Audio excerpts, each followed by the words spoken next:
Minha terra natal é Santa Rosa. É? Hoje que passou hoje é município. A gente às vezes se vê assim com as pessoas, a gente faz amizade e tudo.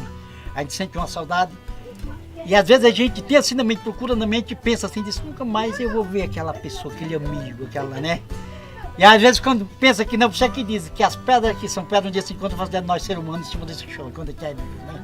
A gente anda muito, né? Aquele rio, o Xandre é um rio bonito lá pro alto mesmo, eu quero que o senhor veja. É uma maravilha, é uma lindura. O senhor entrando assim, quanto mais o senhor anda, mais vontade dá do senhor andar e conhecer, ver a floresta, ver aqueles bancos, aquelas praias lindas, né? É muito maravilhoso, ó.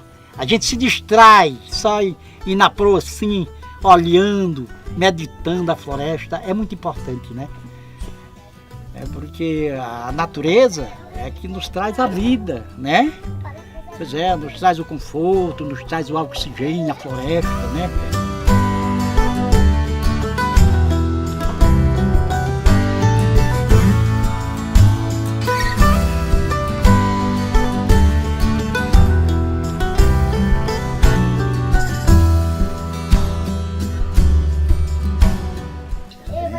É muito importante porque eu toda a vida eu nasci na Santa Rosa e me criei na mata e ainda hoje eu gosto da mata. Porque eu gosto de comer uma alimentação pura.